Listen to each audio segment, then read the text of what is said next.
Another duly noted podcast comes to you from the Coach's Podcast Room at Spurrier's Gridiron Grill in Celebration Point.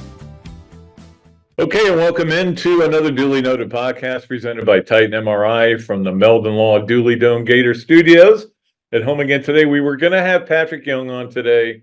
Last minute, he had to cancel. Again, you know he's going through a lot of stuff physically, and so certainly I understand that. There's some people I would be mad at, but not Patrick. And we'll try to get him on again next week. What we're going to do today instead is, because this literally happened at the last second, is we're going to go ahead and replay the Urban Meyer interview, because that was a great, he was great in it. And we want to replay that one and have that for you, because I know a lot of people have talked about it. So we're gonna play that one. Sorry about that. Sometimes this happens, you know that. So we were hoping to get Patrick on the Big Mills Cheesesteaks Zoom line, but instead it'll be the interview with Urban that he did a couple weeks ago. Wasn't even that long ago, was it? 2 weeks ago?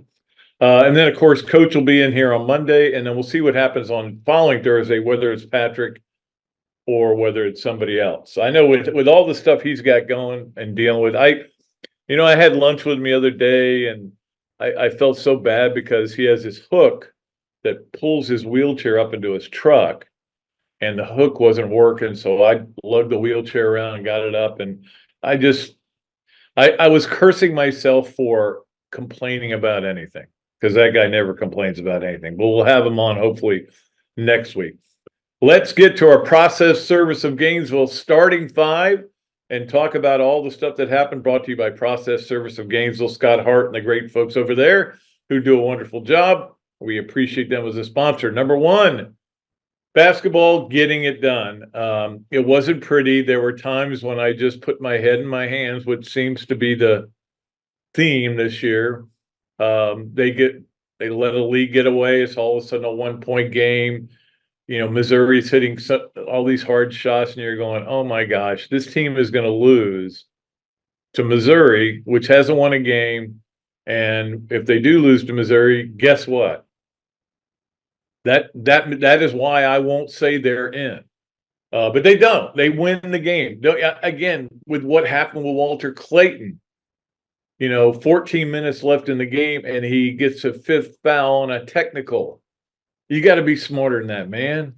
And he knows that, and he's going to get told that a million times, and he may have to run some extra laps. I don't know, but that certainly made you wonder if this was going to happen, if this was going to work out, if this was just the worst case scenario where all these terrible things were happening and it was going to ruin the whole season.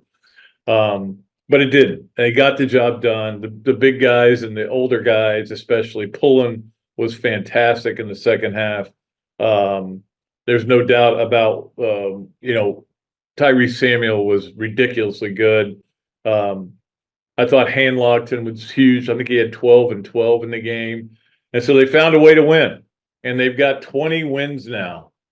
That's pretty impressive. 20 wins, 10 in the conference.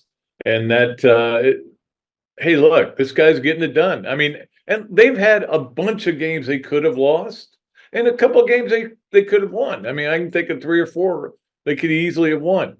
But that's what all seasons are. All seasons are. There's very few teams, and that Florida team in 2007 might have been the one. It was almost boring because they'd win every game by 8 points. It was weird.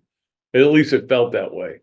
And they'd always win. Occasionally they'd lose, and when they did, they'd storm the court, of course. But anyway, this team has done some amazing things, and proud of them. Proud of what Coach Gold's been to do. 3 to go still, and obviously big one with South Carolina on Saturday for that's a noon game. So we'll give you all that on the Swamp games of the weekend. Let's get to number 2 on our Process Service of Gainesville starting 5. And that is this. Okay, Florida's in the tournament, right? I think they are. Even if they lost 4 in a row to finish, 3 in regular season and 1 in the conference tournament, they'd be a bubble team. I mean, they would probably get in, though. I mean, they've done enough work. So I'm not even thinking about that as much. Don't forget, if they lose these next 2 games, South Carolina and Alabama, they're not going to drop in the net. That's the weird thing. The net, Florida dropped 5 spots with a win. But that's the way the net works. You win against a really bad team at home, you lose points. That's one of the flaws of the net. So I don't think you should ever go down if you win at home. I don't care what the score is. Anyway, but the real key here is for Florida, I think, is if you can get some of these wins, 2 out of 3 down the stretch, you can get possibly, and a lot's going to depend on what goes on for the other teams, you could possibly get a bye. And if you get a bye, that's pretty good. And I think for this team, it's really important to get a bye because I think, the numbers of minutes that Pullen, I almost said Mullen, Pullen has had to play this year. The same with Clayton. Of course, he got a 14-minute rest, yes, in this game. They're sticking with about 8 guys, pretty much. So, we'll see how it goes from there. But that would be the great thing is if they could just get that bye and then they could get the rest. They wouldn't have to play till Friday. You could kind of get your sea legs back underneath you heading into that tournament. Look, I'm not asking Florida to win the SEC tournament. I'm not asking to win the NCAA tournament. I just want to be in and be relevant in all of them. And that's, I think, what a lot of people feel. All right, number 3 on our process service of Gainesville starting 5. Let's talk a little baseball. Of course, Florida baseball had 2 games this week. Stetson, not so good. Freshman pitcher goes out there, gives up 5 in the first. Florida has 1 inning where they score 4, doesn't score the rest. Bad at bats. And then Brandon Neely was not what you would expect him to be when they were trying to, you got a 5-4, you're down 5-4, but keep it to a run. And unfortunately, he couldn't do that. That was not a good day. That was one of those days where you go, well, maybe this team isn't so good. But they come back, they beat Bethune-Cookman, of course, last night, Wednesday night, and got that win there. And now it's set up for this great weekend. And really, the next 5 games are going to tell you a lot about this team because they get Miami down there. It's always tough to go down there. Sully is only 39-17 against Miami, though. He's got their number, like he's got FSU's number. That's the most amazing thing. But the games are you get those 3 games, and then you get both home games, Florida Atlantic and UCF. So, and those are good baseball programs. You know that. And you're pitching midweek guys. So next 5 games, we'll learn a little bit more about this team. And then it moves. It's like with college baseball, you don't really learn much in those early non-conference games. Like Florida went 6-2. One year they went 8-0. That was a big deal, but very rarely do you win them all. It's baseball. Baseball is a game of failure, and one thing that you do is you fail to win. If you go 162 in Major League Baseball, you're in the playoffs. You're probably won your division. So that's 62 losses. Baseball is different in that you can lose multiple games and still win it all. But we'll see what they can do this weekend. That'll be a big series against Miami. Miami's pretty good. They're okay. I mean, they're about like they always are. They've been struggling for a while now, but obviously down there the fans are a little more rabid. But this will be another game where Gator fans will be there, and they'll feel like it's not fully going on the road, and won't be like going to Alex Box Stadium. And they've done that. They've showed up at they showed up in Stetson. They showed up in UNF. So that's good. Gator fans are fired up, and they're certainly showing up here in Gainesville for all the games. I mean, I went to the game Sunday, and it was just packed. So let's see what happens with baseball. Let's go to number 4 on our process service of Gainesville starting 5. And that is, I wanted to mention this because you know my love for golf. Ian Gilligan won his 2nd straight tournament for the Gators. But here's somebody posted this. I think it was actually JC that posted this. Here are the numbers he has shot this spring so far. And now he's a transfer. I'm trying to remember where he came from. I think Southern Miss. But he came from somewhere. He's a transfer, really good player. So here are the numbers he shot this spring. 70, 67, 69, 69, 62, 69, 67. That's pretty good. That's good for anybody. That's good on a par 60 course. I don't know if I ever put that up at the West End or West End. Every time I go by, I want to cry.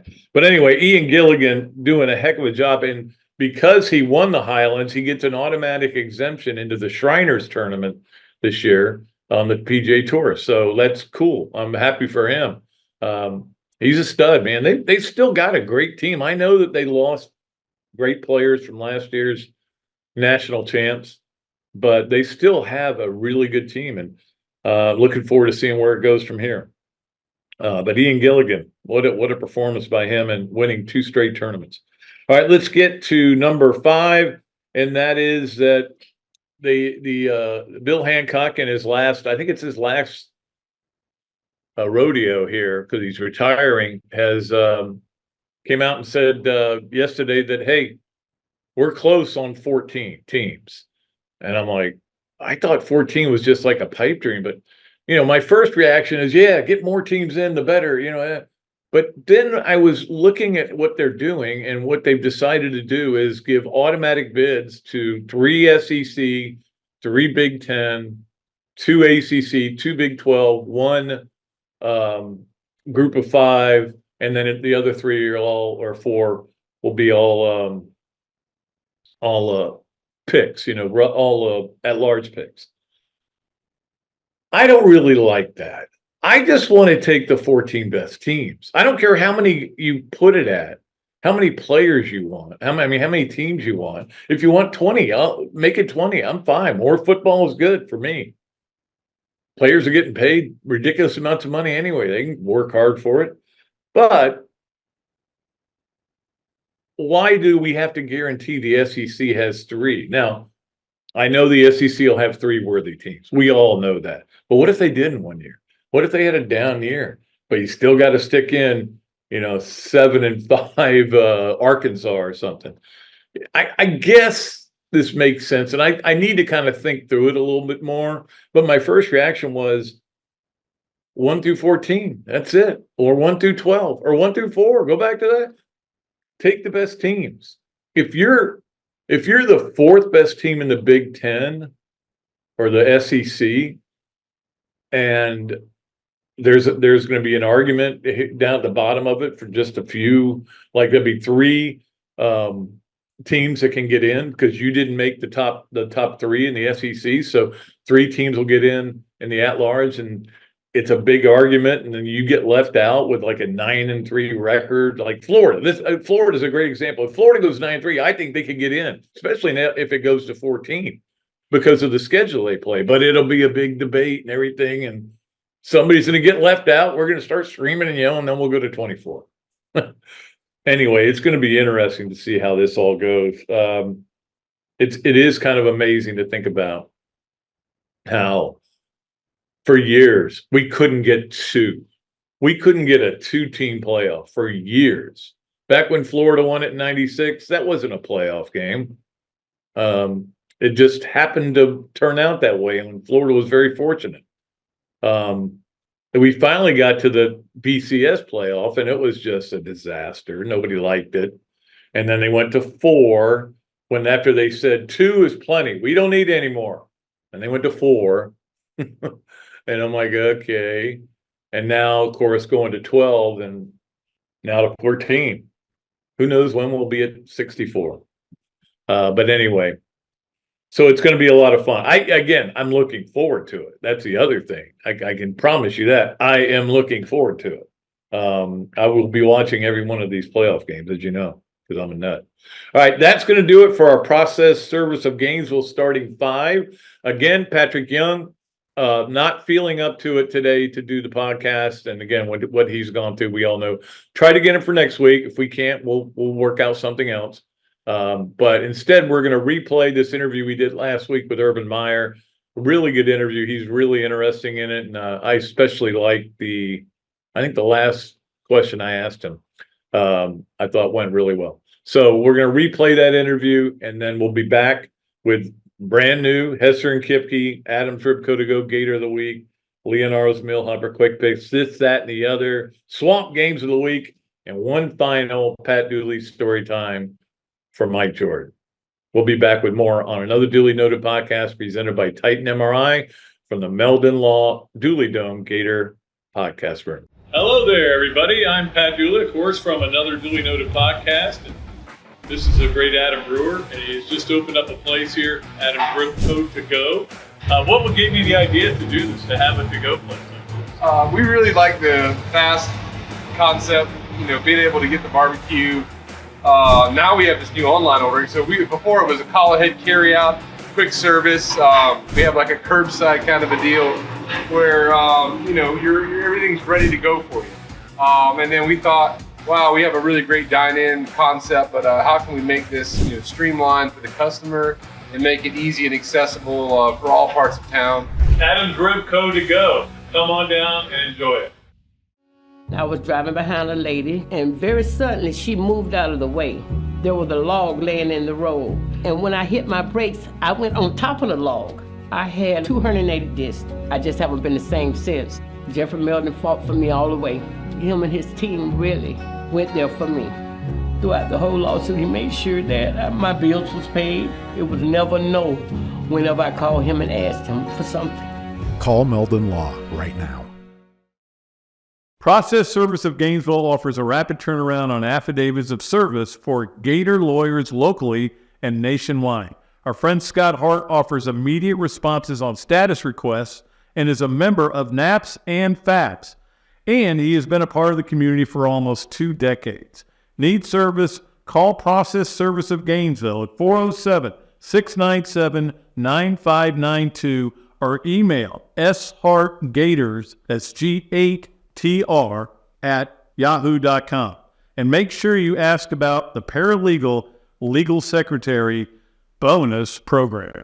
Okay, and welcome back to another Dooley Noted podcast presented by Titan MRI from the Meldon Law Dooley Dome Gator Studios. It's a great pleasure to bring on our next guest, which is, of course, Urban Meyer. The only one has 2 rings. Are you wearing your rings today, by the way? I thought you might wear them for the show. I got all kinds of Gator stuff behind me, though, but they're upstairs. That must be something. I mean, when do you pull the rings out? Because you're not recruiting anymore. Usually that's when you pull them out. No, I do them on the big noon kickoff. They have a lot of fun with that. And, what's amazing is because I didn't eat very well back then, my hands are real skinny, so I can't really wear them anymore because I gained a couple pounds. So. They've gotten too fat? Your fingers are too fat? What has it been like for you, though, to move over? I mean, you moved over to TV for a little while after you left Florida and got a taste of it. But coming back to that and doing that full time, obviously you did it before Jacksonville and then did it again after Jacksonville. You seem to have eased into it really well. Yeah, I've always been told to approach it like it's your team, and that's what we've done. And I'm biased, but I can't imagine. Fox was always the best as far as I was concerned to deal with because, when they came to me, it was at the Rose Bowl, and they said, "This is our vision." I first of all kind of thought they were nuts when they said we're going to take the noon window, because noon window historically has not been the strongest games, and we want to own this window. And my gosh, the numbers have proven that to be what a vision by Fox and Brad Zager and Eric Shanks to do that. But the thing that, Pat, and I think you know me fairly well about this, I have no interest in beating people up or, Fox is all about, and this is exactly the quote they said, we're going to celebrate this great game and those who play it. And I thought, I shook their hand, and that's what we do. Even when there is controversy or a narrative or something, even though, the whole Wolverine and Harbaugh stuff, if you really watched, and I was in particular, because they wanted me to start swinging. And I'm like, until you know the truth, we're not going to do that. Other people can, but we're not. And so I just really appreciate our approach. I love Mark Ingram, Brady Quinn, Matt Leinart, Rob Stone. We've become family members, and they treat us really good. So I enjoy it. Well, you probably enjoy not being a coach. I know you miss coaching, but I know you probably, with the NIL and the transfer portal, you're probably okay not being a coach right now. Yeah, I'm glad the players are, and I've always been pushing for that about, there's got to be something there that for the players. And I think the NIL, when I first heard that, I was like, this is perfect. A player can go earn, what it's called capitalism. If a great player, look at back in the day, you take a Tebow or you take a Dallas Baker, you take Percy Harvin, what was their value? If a big our car company, or they want to sell their jersey, they want to do Instagram hits for money, and they go out and it's name and likeness. I think that's fantastic, and that's going on. But the other stuff, Pat's not. It's called cheating, and the amount of cheating right now is, and you can, when you hear the word collective, it's cheating, and you can call it whatever you want to call it, but when they say we're going to have donors donate a lot of money and distribute to players to come sign a scholarship at University of Florida, Ohio State, whatever, or Alabama, Georgia, and they say, okay, we're going to, and this is from my understanding, what's going on is this player says, well, Alabama's giving me this much. What are you going to give me? And by rule, that I'm still kind of shocked that that's going on, because in black and white it says you can't do that. Yeah, and I don't. Everybody is asking me for answers, and I have none. I can give you answers, but it doesn't mean they'll pass through the courts. That they will still. I don't understand why the answer isn't make it be name and likeness. Yeah, exactly. That means let the player go out and earn, but don't let the universities and collectives and donors be part of that. If a donor wants to hire a player to sell them cars, or to be on the billboard, or even to come out to their business and speak for money, that's fine. But get rid of the collectives. Don't, I don't understand. I've said that to a few people. I said that, everyone says, I don't know what to do. Well, I got a good one. Get rid of all that stuff. Yeah. And let it be legit, so. But you know how it is when you start with something, somebody's going to take it to the nth degree. It's just like they put a rule in because Bear Bryant would recruit all these great football players and put them on track scholarships. And they put a rule in that you couldn't do that anymore. So you have to take it and you have to stop it. But the thing that's alarming to me, Urban, is that we've had at least 3 that I can think of, coaches in the last few weeks or few days really leave for non-head coaching jobs because they just don't want to deal with it anymore. Whether it's Hafley at Boston College, whether it's Chip Kelly at UCLA, what's his name? Sean Elliott at Georgia State, just 2 days into spring football, bolts for another job. I mean, I just don't, I think a lot of coaches are just saying, I don't want to take that path to glory. I was actually with a very good friend, very wealthy friend, and it wasn't Ohio State or Florida. So I don't want people to think that. So I'm in the car, and he says, he shows me a text message. It's from a college head coach. And they're asking him for money because they need to get this safety, or they need to get this linebacker or something like that. And he goes, I'm tired of doing this. And I'm like, what do you do? And he says, well, I'll contact the family for them, and we'll come up with money through this, group of donors will get together and come up with a wad of money to give the player. And I was going, oh my God, and I understand that's happening where the head coach is out soliciting money from a donor for a player. So to answer your question, do I miss coaching and winning and team building and the staff meetings? And I actually miss recruiting. I loved recruiting. I loved recruiting when it was about, the academic opportunities and the life after football and the chance to go to the NFL and get a ring, et cetera.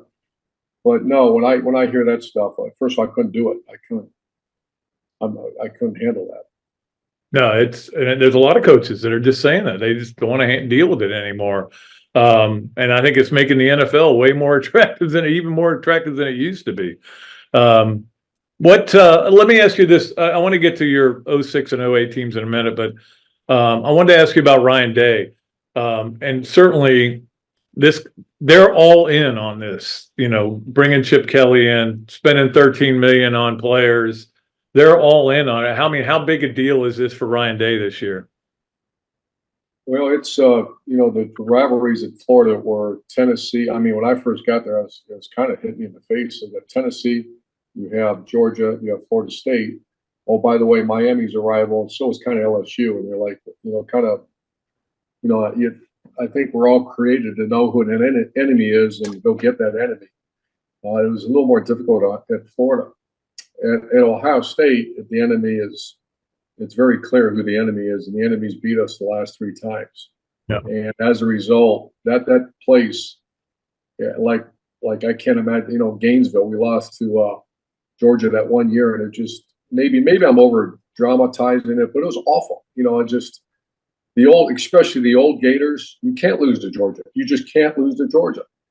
And everywhere you go, I would always feel like, and maybe it was just me, that I was letting people down when you lost that damn game.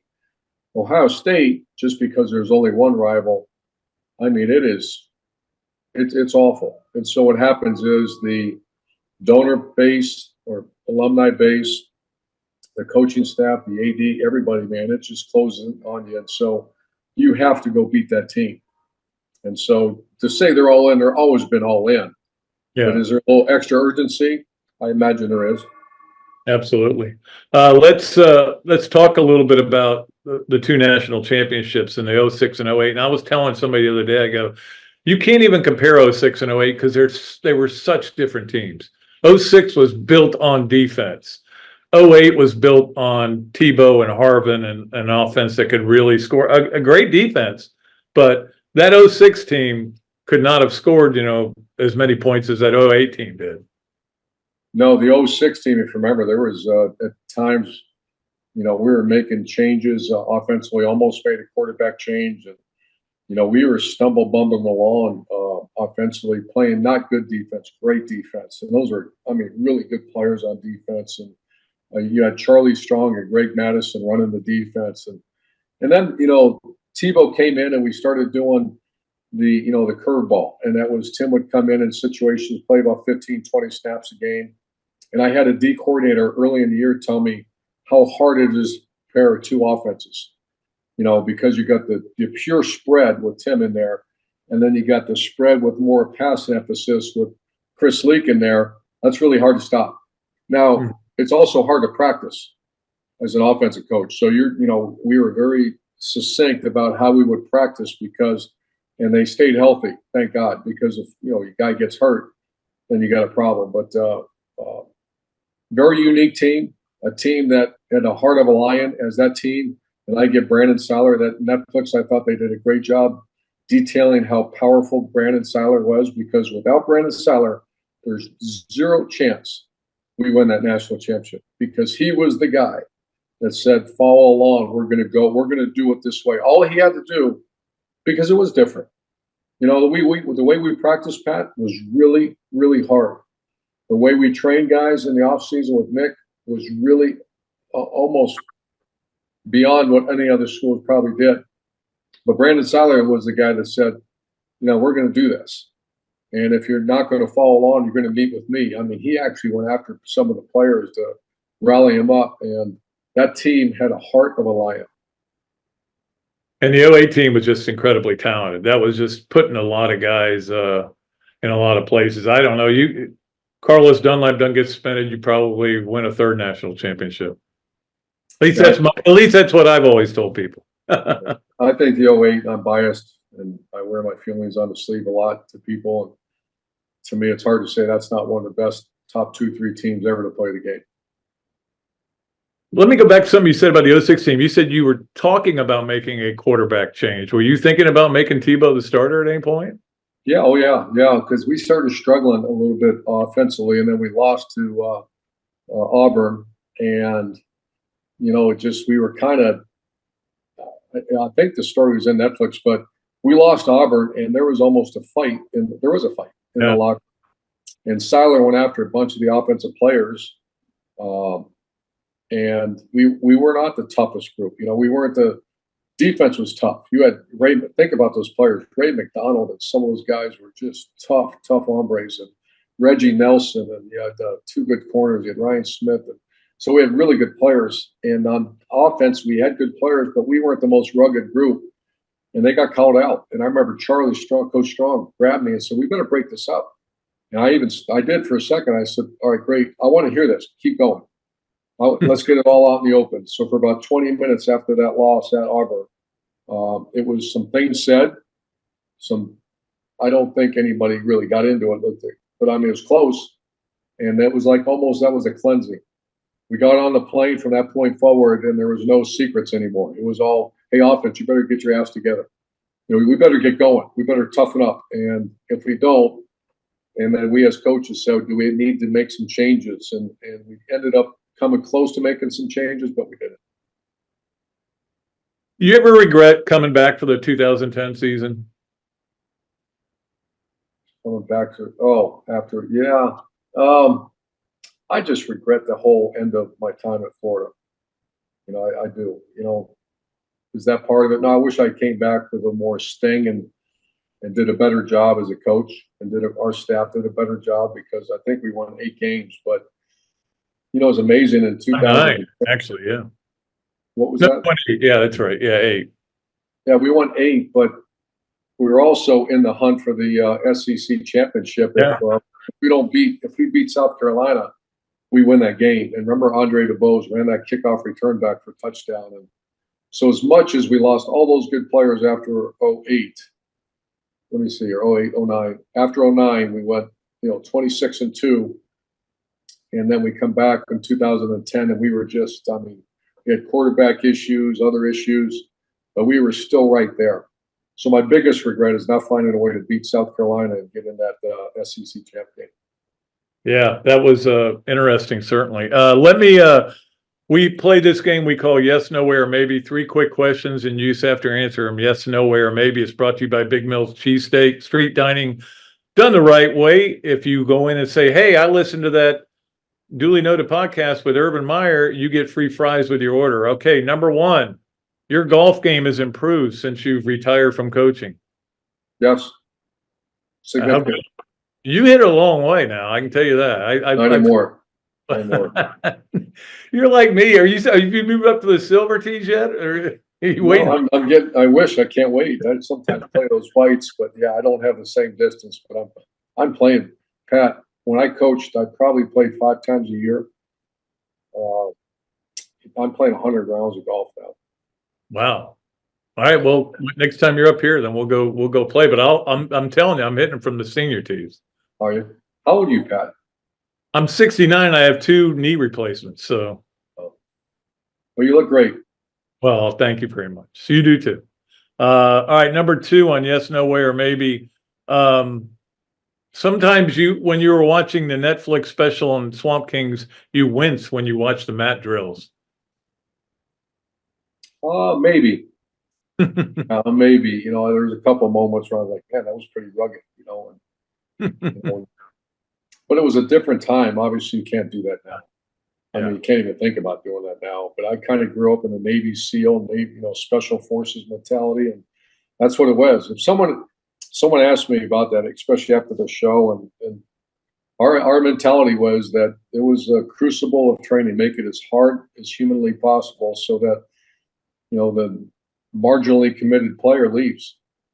And that's honestly what we did. And can you do that nowadays? I don't know. I mean, they still do it in the Navy SEAL and our Army Rangers. So maybe not to the degree that we did back then, but I don't know. I look back now and I talk to the people that were fully in and committed, like a Seiler and those guys, and they loved every minute of it. Were there players that didn't like it? Oh yeah, sure. Yeah, exactly. I mean, I talked to Ahmad Black about it right after it came out, and he was like, yeah, the first thing I show, I'm passed out, because first thing they show on Netflix, I'm done, but it was a lot of fun. And again, that's part of changing the culture. And I mean, I know that Billy Napier right now is trying to get his culture where he wants it. And I think he's finally got it there, but he's got to win some games, though, as you know very well. You know how tough this crowd can be. I said something because people ask me all the time about Florida. And I mean, the coach and his family are human beings, and their staff. And the one thing about Gainesville is there's not, I remember Shelley coming home and saying, hey, let's go to dinner. And I'd say, no, I'm not leaving. I'm not, I get my face kicked in nonstop from the media for this and that. you know what I want to do? I want to sit here. I want to sit right here and make sure no one comes in this house. Because at Florida, there's really no time to do that. Yeah. Because it's all right there. It's all right there. And so I really thought about Coach and his family, and yeah, you're damn right he's got to win, but he's also a human being and he's trying his ass off. So yeah, he's got to win, and that's why you get paid a lot of money, and that's why you're the head coach at a place like Florida. Go get it done. But reality is, they're humans too. All right, final question for you on yes, no, where, or maybe. You still can't believe Tim Tebow didn't win a second Heisman Trophy, especially when he got the most first-place votes in 2008, which I'm still mad about. Well, I'm on his foundation. Yeah, I'm on his foundation board. I've been with him twice in the last 3 weeks on these events, on his charity events, and I love Tim, and he's doing so well, and him and Demi. So you look at 08. And I often joke around with him about that. But 08, I sat right behind him in New York when Sam Bradford won that Heisman. And he turned around, looked at me, and, he doesn't curse. But he said something. I'll never really share what he said. But I, in my mind, went like, doggone, I wish he would have won. But I was also excited he didn't, because we were going to get the very best version of Tim Tebow in that game. Because he was motivated. So, inside, I'm like, God, he didn't win it. And then I'm thinking, we just poked the tiger on this one now. And my God, you remember how he played in that game? Especially the second half. Oh, my God. I remember interviewing Bobby Stoops after the Heisman ceremony. And I told him, Tebow's not happy. I said, be careful about him. You're gonna have to deal with him. He's not happy. And Bobby just had this whitened face, like you could tell it was like, God, maybe we shouldn't have won. Now, think about those two teams for a minute. When you think of Sam Bradford and Tim Tebow facing off in Miami, Florida, where all the Gators were, and where Coach Stoops coached for the Gators. And I look back now, and you don't really enjoy those moments because you're so immersed. And that. That was one of those, when that bus pulled up into that Hard Rock Stadium, or I think it was called something different then, Fins Up or whatever. It's had 9 different names, Sun Life. Yeah. But just the ironic situation, or the unique situation of the two best players in college football squaring off, and they both played great. And then you got a Heisman Trophy, a Heisman backup. So it's a great story. Well, not only that, but you look at everybody on that field. I mean, there were pros everywhere. Daryl McCoy. By the way, I was just with Major Wright a couple of days ago in Vegas for the Super Bowl. We did some event out there, and we talk about. You realize he would have got kicked out of the game immediately. Oh yes, there's no doubt. He might have got kicked out for the rest of his career. Hey, I've always told people that hey, Lawrence Wright would have gotten kicked out when he got that blow in the Tennessee game. Major Wright would have been kicked out. Jabbar Gaffney wouldn't have had a catch because he dropped it. I mean, be glad replay wasn't always there, and some of these rules weren't there during those times. But some of the most important things that happened in Florida history, including you. And Urban, we appreciate your time, man. I appreciate you coming on. It's always great talking to you. And miss seeing you more than I do. I get to see you about once a year, but miss seeing you more than I used to. Anytime, Pat. Miss you as well. Much respect. I will be back with more of another duly noted podcast presented by Titan MRI from the Meldon Law Dooley Dome Studios right after we take a break. Titan MRI, North Central Florida's premier independent diagnostic testing MRI facility. At Titan MRI, we're focused on you, the patient, having a great customer experience. Our MRI equipment is modern and 75% quieter than any unit in its class. And our MRI unit has one of the largest openings of any of the newer high-strength MRI units, which allows comfortable scanning for potential claustrophobic and larger patients. At Titan MRI, we look forward to serving you. Great food, great atmosphere, a diverse menu, everything made from scratch, plenty of space, and locally owned. These are all the characteristics of a great restaurant, and you can find each and every one of them right here in Gainesville at Ballyhoo Grill. Ballyhoo Grill prepares all of their food fresh every day, from their salad dressing to their award-winning soups. Bring your family and enjoy dinner under the Tim Tebow Tiki Hut while listening to live music. Or if you're running low on time to eat out, they also deliver through Uber Eats, Bite Squad, and Postmates. A Gainesville staple that's been open for over 30 years. Check out Ballyhoo Grill on Facebook or at ballyhoogrill.com. Another duly noted podcast comes to you from the Coaches Podcast Room at Spurrier's Gridiron Grill and Celebration Point. You can watch and listen to us on Facebook and YouTube for every podcast that we do on Mondays and Fridays at 2 o'clock. Listen to the podcast whenever on Apple Podcasts, Spotify, Google Podcasts, Overcast, any of the other 39 platforms where you can find this podcast or your favorite podcast. Remember to like, follow, and subscribe. If you have any questions or comments, leave them in the comments section below or call me if you want to do some advertising at 352-317-3444. Okay, and welcome back to another duly noted podcast presented by Titan MRI from the Meldon Law Dooley Dome Gator Studios. Let us go to our Hesser and Kipke three things. And of course, you guys all know Hesser and Kipke. It's a Gainesville law firm specializing in the areas of family law and workers' compensation. If you're a loyal listener to the show, you know who we are by now. If not, Google the firm, check out the reviews, and hear what our clients have to say. Ken and Jennifer can be reached 24/7 via call or text at 352-339-9920. That is Hesser and Kipke, and we appreciate them very much. All right, let's get to our Hesser and Kipke three things. Number one, so I guess maybe there's an entitlement that fans are feeling now, like they can do anything. They can rush the court. They can throw things on the court, which we saw last night in the Texas Tech-Texas game. Fans do stuff all over the place, do stuff on the court. They had to stop the game. Players were getting on the mic, telling people to quit throwing things. Look, when you buy a ticket, you have the right to do two things. Well, three things. Well, four things. You have the right to cheer. You have the right to boo. I don't like it when you boo, but you have a right to boo. And I'll put yelling at the refs in there as well. You have a right to go to the bathroom, and you have a right to buy concessions. You don't have a right to go on the court. You don't have a right to throw anything on the field. You don't have a right to tackle anybody. You don't have a right to run on the field naked. There's things you don't have a right to do, no matter how much you feel like you do. It just feels like it's getting out of hand, and I don't know when we stop it. It almost like, okay, so Filipowski gets hurt, and it's such a big deal, and everybody's talking about it, and now it's already starting to die down. And of course, what does he do? He plays in the next game.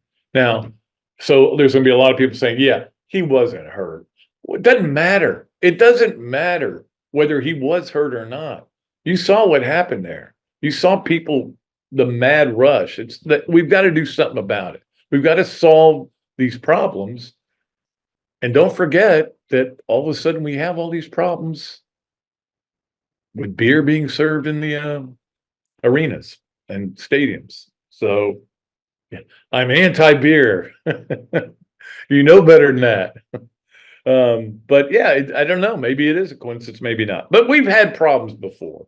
And when there's been problems with fan behavior, usually either something was done. Yeah, for example, Florida putting the Tennessee or the fans for the other team in the first few rows, that was really because of Florida. And because Florida fans acted like idiots. And you can't throw a cup of urine on the coach's wife. You just can't do that from the other team. Can't do that. I shouldn't have to say that, but you can't. All right, number two on our Hesser and Kipke three things. Shohei Ohtani has a ring. See, I knew when he went to the Dodgers he would get a ring. Oh, wait, it's not a ring for the championship. It's a wedding ring. He's got married. Yay! Everybody's excited, right? Not me. I'm not that excited. I unfortunately, everybody keeps saying, hey, the Braves are going to be pretty good this year. I go, the Dodgers have already won this pennant. They've already bought it.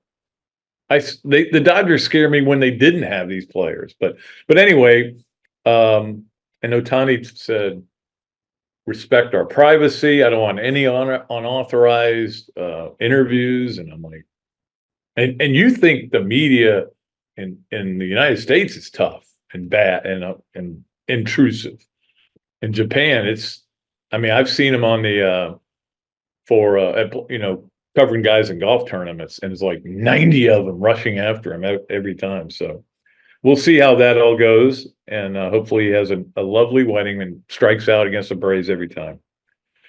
Finally, number 3 on Hesser and Kipke's 3 things. I don't know if you guys saw the fan who dresses up for games wearing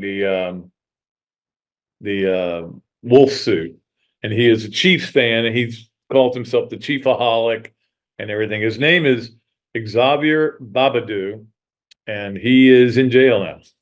He is in jail for robbing 11 banks.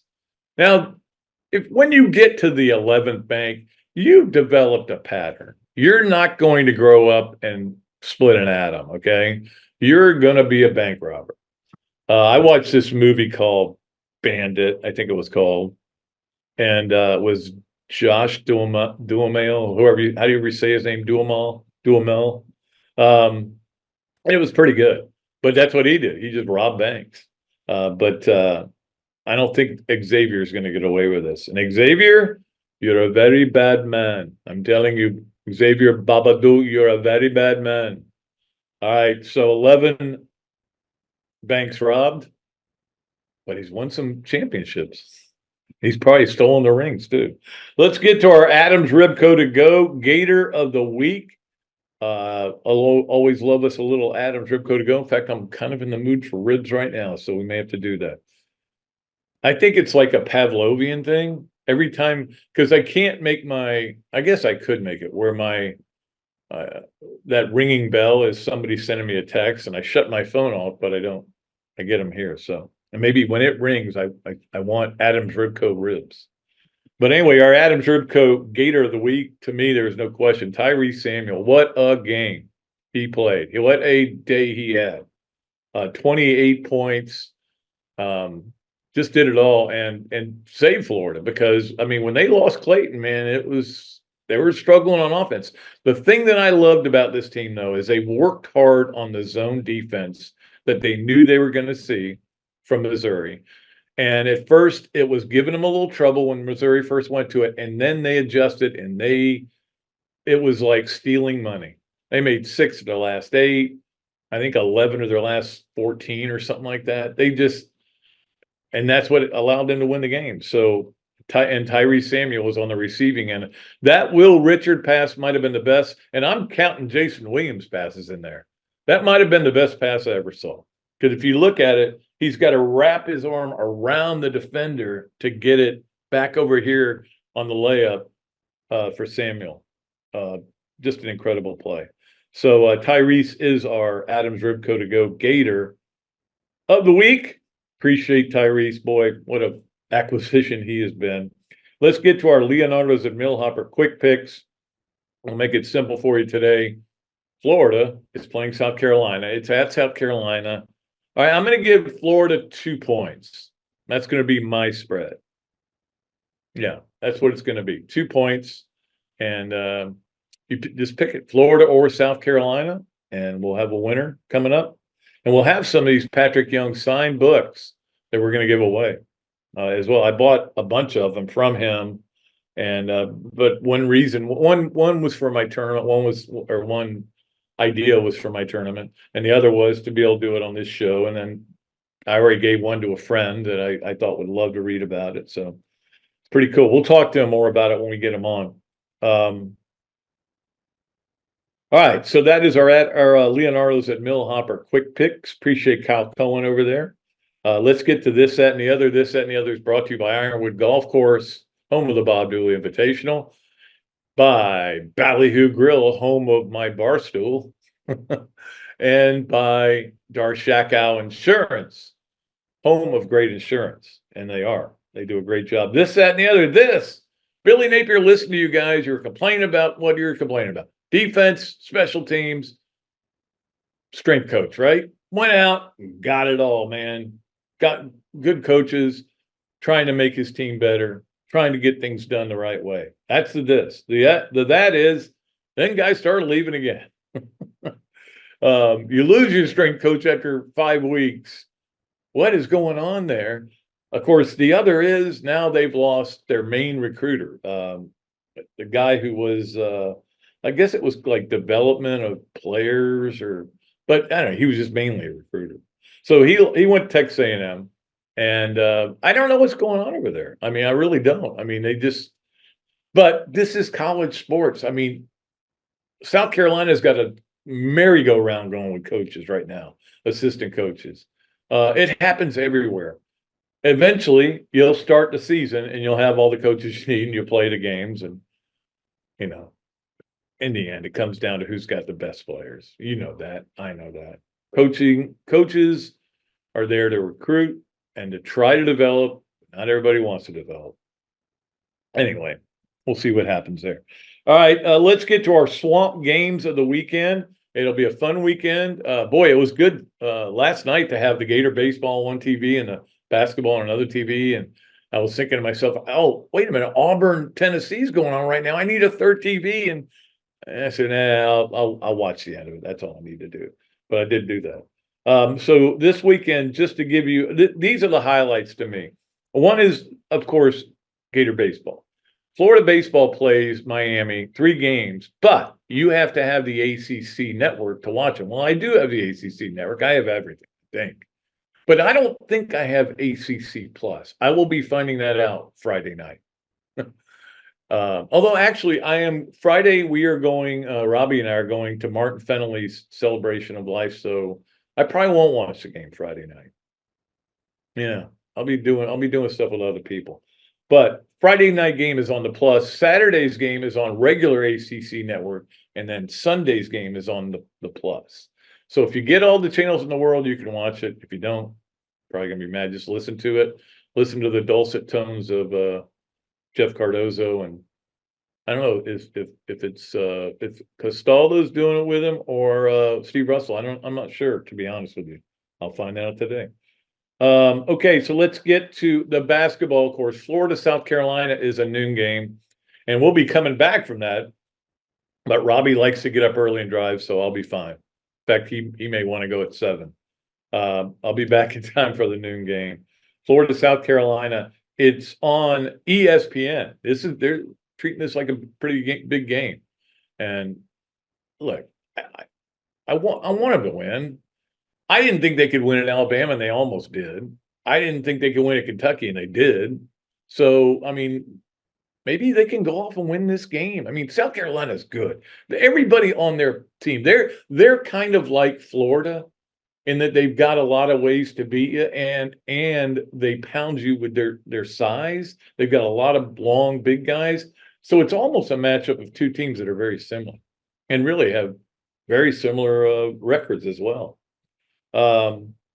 So that game's at noon on ESPN. And then the game I know you want to watch too, after you've had an exhausting day and just sit down in your recliner, Tennessee at Alabama, 8:00 on ESPN, basically for the SEC. It could be for the SEC championship. So that's a game everybody's going to want to watch. All right, those were our swamp games of the weekend. And of course, you go to the Swamp Restaurant and have any of the many specials they have. Eat the hamburger. The hamburger is delicious there. I love it. We appreciate Ryan and Kyle over there. In fact, I was at the Local Provisions the other day with my lovely wife, which is a restaurant they also have. So we had a great time there. Let's get to our Pat Dooley story time. This is the last one for Mike Jordan. He is, after a year and a half, and we appreciate him so much for being a great sponsor of this. We will open it back up if somebody wants to get on Pat Dooley story time. I have more stories to tell. Believe me. This one is going to, and I told you guys I was going to make them personal, these last 2. And if you listened to the one Monday, you know it was a little bit personal, probably too personal. But this one's personal too. And this goes back to 2009, Florida, Kentucky. Well, that week I was asked by the people in advertising to come talk to a group. They didn't say what the group's name was or who it was or anything. I got there right before I went on. Person turned to me and says, "You may want to talk about the future of newspapers while you're up there." And I said, "All right." So I get up there and I talk like I always do, honestly, candidly, say what I think. Newspapers may be dead in 10 years, which they are. It turned out it was a group of advertisers. I probably should have found out. I don't take zero blame for that. I certainly don't take it all. But anyway, when I got back, people were losing their mind at the paper.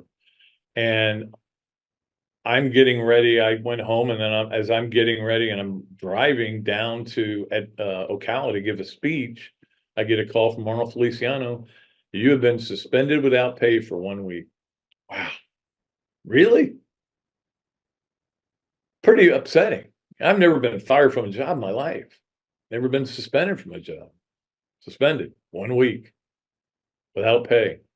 I was pretty upset. Then I got down to Ocala, and it turned out the speech was a week later. I missed time. I called Mike McGinnis. I go, isn't there a speech tonight? He goes, no, it's next week. I said, oh man. So drive all the way back to Gainesville, and I'm just devastated. Then I watched the game, and of course, Tebow has his concussion. Meanwhile, they had called me to see if I could meet with them. And I'm like, what's this going to be about? And I'm like, well, I had to think about it a long time. I go, I want to keep working the Gainesville Sun. So I'm going to go in and just say, whatever you guys, I'll take all the blame, blah, blah, blah. Go in, and they say, hey, we hear you're not happy. Well, of course I'm not happy. But they wanted me to know that they wanted me not going anywhere. They wanted me staying here. And that was very much appreciated, Jim Osteen. But late Jim Osteen, I miss him. So but I got mad. I got mad not at them. I got mad that I got suspended. So I went looking for a job elsewhere. Let people know that I was available to pack up and move. Got offered a job for a lot of money by a on-site, a website. They wanted me to cover the SEC, travel all over the SEC. Way more money I was making. I said, man, sounds great. Okay, I accept. I said, but one thing I got to do is I got to make one phone call to the Gainesville Sun. Made the call.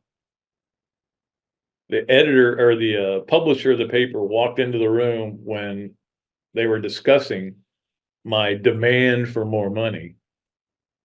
And he said, give it to him, and walked out. And so they did. They gave me a huge raise. So out of getting suspended, I got a really big raise.